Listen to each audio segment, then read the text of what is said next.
General ওয়াকারুজ্জামানের নেতৃত্বে একটি বলয়, যেখানে রাষ্ট্রপতি সঙ্গত কারণে তার সঙ্গে আছেন বা তিনি রাষ্ট্রপতির সঙ্গে আছেন। তার সাহায্য ছাড়া রাষ্ট্রপতি 1 মিনিট টিকে থাকতে পারতেন না এবং আগামীতে পারবেন না। এটা হলো বাস্তব অবস্থা। দ্বিতীয় হলো ডক্টর মোহাম্মদ ইউনূসকে কেন্দ্র করে একটি বলয়। আর তৃতীয় হলো বহিঃশত্রু, বহির্দেশ বা বন্ধু দেশ। আমাদের যারা শত্রু রয়েছে তারাও যেভাবে আমাদেরকে বিভিন্ন ক্ষমতার অ্যাঙ্গেল থেকে খোঁচাখুচি করার চেষ্টা করছেন, বন্ধুরাও একই অবস্থা। আর আন্তর্জাতিক দুনিয়া, কূটনৈতিক অঙ্গন যেটিকে বলা হয়। তো এত কিছু তাপ এবং চাপের মধ্যে একজন লোকের পক্ষে দায়িত্ব পালন করা, কর্তব্য পালন করা সত্যিকার অর্থে কঠিন একটা বিষয়।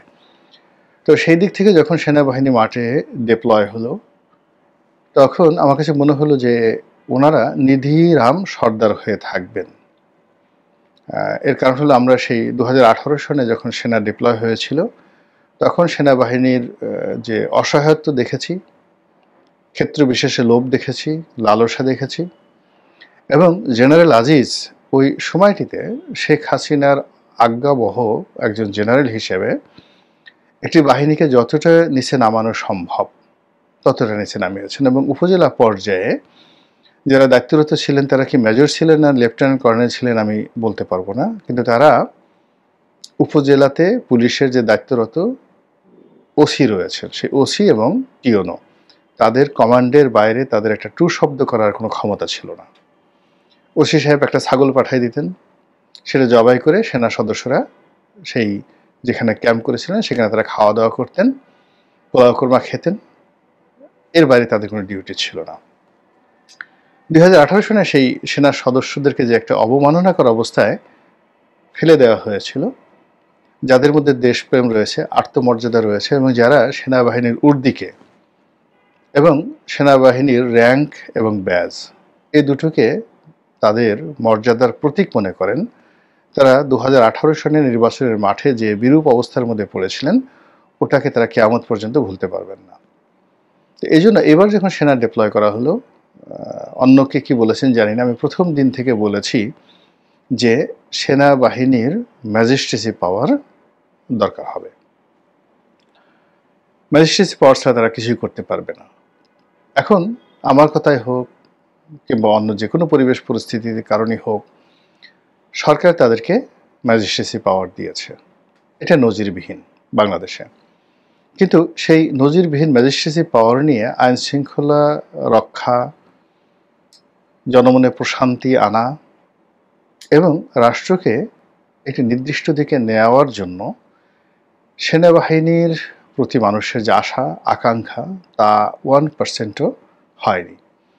এখানে কিছু সস্তা জিনিস হয়েছে, কাউকে লাঠি দিয়ে পেটানো হচ্ছে, কারো হেলমেট আছে কিনা তা চেক করা হচ্ছে।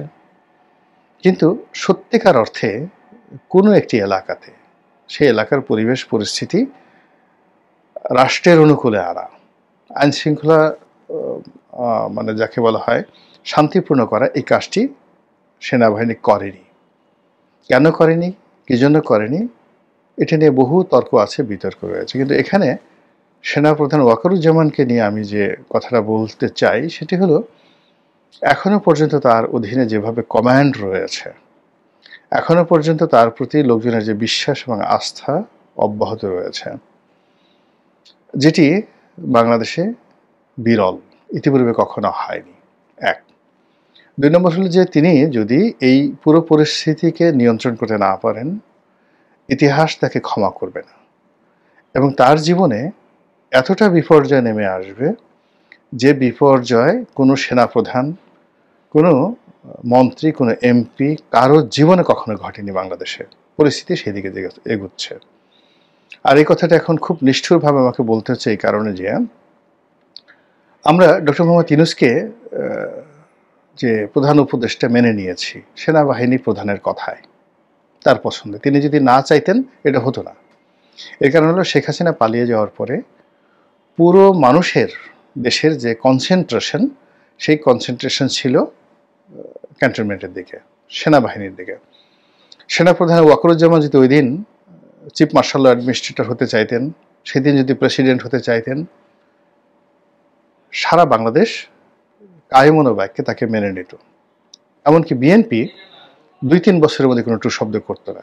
আমি বিএনপির একেবারে শীর্ষ পর্যায়ের সাথে কথাবার্তা যখন বলেছি, সবসময় আমরা চেয়েছি যে একটা ইন্টারভেন হোক, শেখ হাসিনার পতন হোক, সেনাবাহিনী ক্ষমতায় আসুক এবং 5-6 বছর তারা ক্ষমতায় থাকুক একটা লেভেল প্লেয়িং ফিল্ড করার জন্য।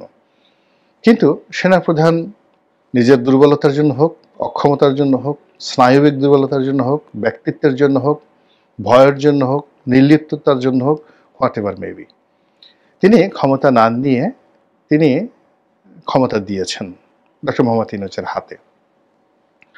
এবং তিনি যেভাবে রাজনীতিবিদদেরকে ডেকেছেন, অন্য কোনো মানুষ ডাকলে যেত না, রাজনীতিবিদরা তাকে বিশ্বাস করেছে। তিনি জনগণকে যে দৃঢ়তার সঙ্গে বলেছেন যে আমি দায়িত্ব নিলাম, সেই দায়িত্ব 1%ও তিনি পালন করেননি। উল্টো এই যে গত 10 মাস ধরে সেনাবাহিনী যে টহল টিম মাঠে রয়েছে, তার জন্য এই রাষ্ট্রের ভান্ডার থেকে শত শত নয় হাজার হাজার কোটি টাকা এই সেনাবাহিনীকে আমাদেরকে পরিশোধ করতে হচ্ছে, অতিরিক্ত তাদের বেতন ভাতার বাইরে, তাদের গাড়ির তেল, তাদের ক্যাম্প ফি, এবং যখন এই অবস্থা থাকে তখন তাদের যে অতিরিক্ত ভাতা দিতে হয়, সেই ভাতা বাবদ এ যাবৎ কত হাজার হাজার কোটি টাকা খরচ হয়েছে, বিনিময়ে আমাদের কি লাভ হয়েছে। তিনি বহুবার বড় কথা বলেছেন, তার একটি কথা বাস্তবায়িত হয়নি। তিনি হুমকি দিয়েছেন, ওটা করেছেন, ওটা করেছেন, কিন্তু অল্প কয়েকটি কথা, কেবলমাত্র বিডিআরের যে পিলখানা হত্যাকাণ্ড, সেই হত্যাকাণ্ডের তদন্তের ব্যাপারে তিনি যে ধমক দিয়েছেন, সেই ধমকে যে নো বাট নো ইফ, এটা শতভাগ হয়েছে। এর বাইরে তার ডিসেম্বর মাসের মধ্যে নির্বাচন হওয়া, আইন শৃঙ্খলা রক্ষা করার ব্যাপারে তার কমিটমেন্ট, অন্যান্য যে সকল কথাবার্তা, একটিও হয়নি। বরং গণভবনের সঙ্গে, মানে যমুনার সঙ্গে, অর্থাৎ প্রধান উপদেষ্টার কার্যালয়ের সঙ্গে বঙ্গভবনের যে দূরত্ব তৈরি হয়েছে, এবং রাষ্ট্রপতির মতো একটা পদ যে অসম্মানজনক একটি অবস্থায় পড়েছে, এই দায়িত্ব সেনাপ্রধান এড়াতে পারবেন না। এর কারণ হলো এখনো পর্যন্ত মানুষ তার দিকে চেয়ে আছে।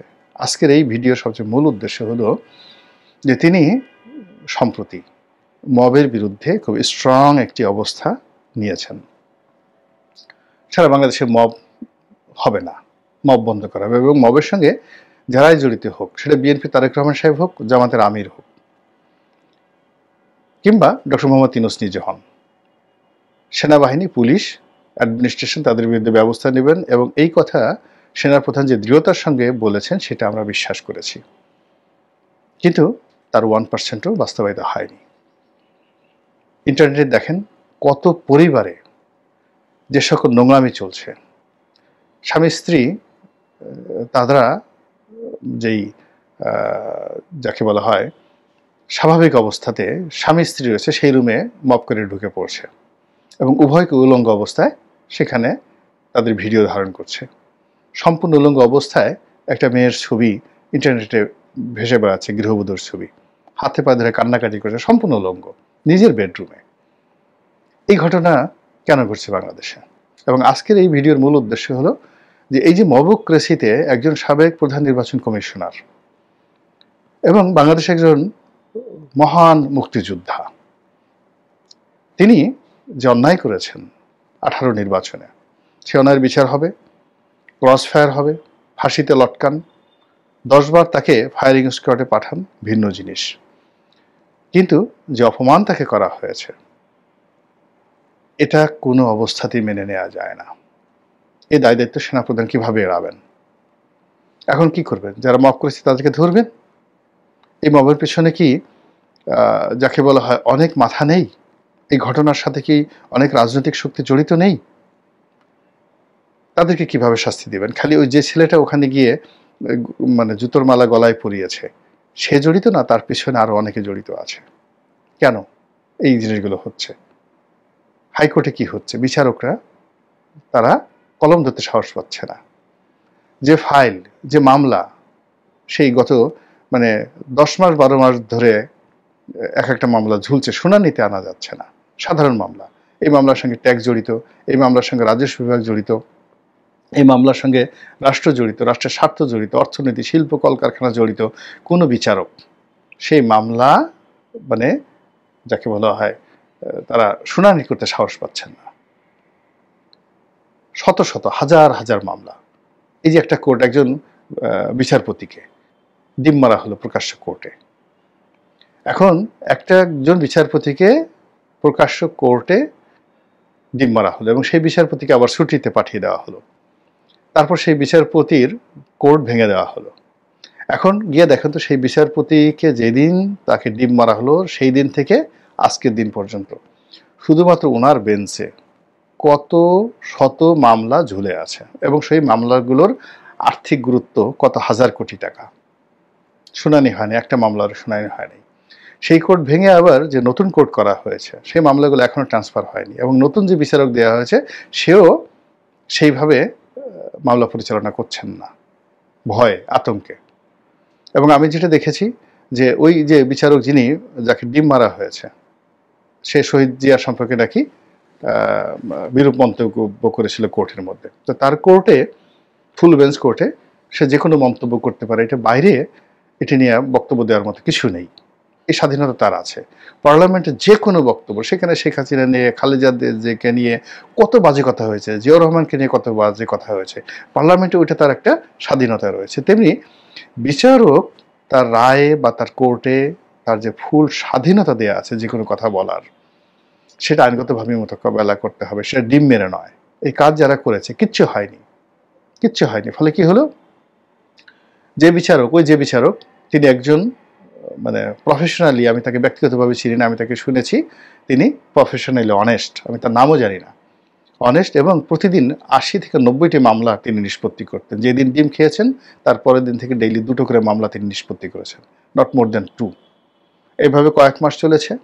আর যত মামলাগুলো তার ওখানে ছিল সেগুলো দীর্ঘমেয়াদে ব্ল্যাকলিস্টেড হয়ে গেছে। এরপর তাকে 3 মাসের ছুটিতে পাঠিয়ে দেওয়া হয়েছে। এখন তার চাকরি আছে কি না আছে জানি না, তার যে বেঞ্চার ছিল সেটা ভেঙে দেওয়া হয়েছে।